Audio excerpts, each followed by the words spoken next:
back. Joining us now on location is Trooper Corey King of the Kentucky State Police, special guest joining us.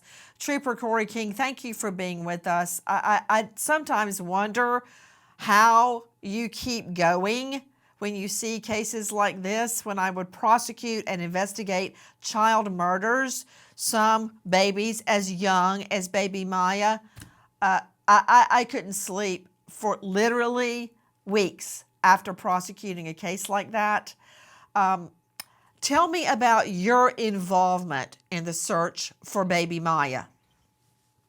Well, thanks for having me on. This is a case that we haven't seen in quite some time. And frankly, I'm not so sure I have seen a case like this involving this young of a child. Um, she's a baby. And I think really this case is surrounds and highlights what drugs can do to our families. And we have said it 1,000 times over that heroin kills a user, methamphetamine kills everyone else, and it bears repetition. That's the case with this particular family. Was the drug trade that came first, the addiction, and then unfortunately everything else was last. And what shocked us more than anything, probably at the very beginning, you see, this started out as a drug investigation. We didn't know there was a baby involved. And it wasn't until this investigation started to get closer and closer to the family did we realize that someone said, "Hey, you do know there's a 6 month old in this house." And we were unaware of that, at least us in the state police. So then we had the questions, where's baby Miya?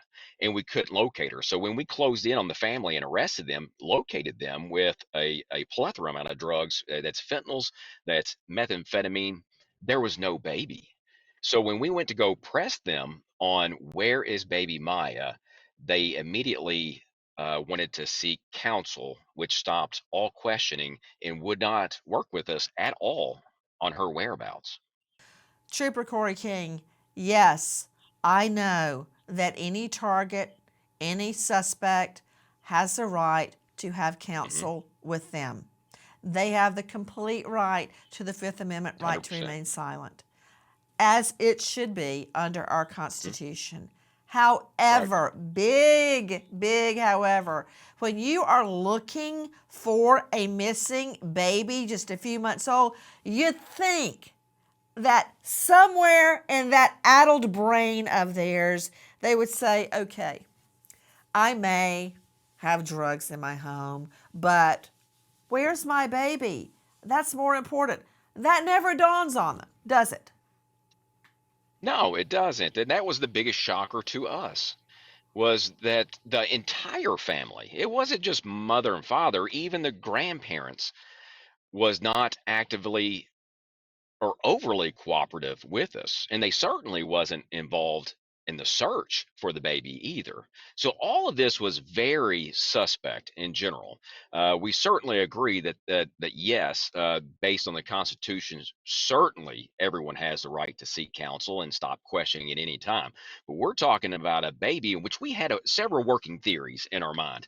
Uh, One, we thought, okay, someone's holding this child for the family because they knew social services were coming to get this child. Secondly, they sold the child, whether it be through human trafficking or maybe for profit for drugs. And the third, the most grim, was this baby was dead and we would never find her. And that's where it was looking. The longer this investigation went, the more grim it looked. And we actually thought we would never find this child. We were very optimistic, but I think we were searching several areas with cadaver dogs, thinking they disposed of this body because the father was seen disposing of items in nearby creeks, and that's where we thought she was. So we had active scenes with cadaver dogs, but it wasn't until the second search of the property did we locate this baby buried underneath mounds of debris and trash and filth. And sadly, that was that baby's reality for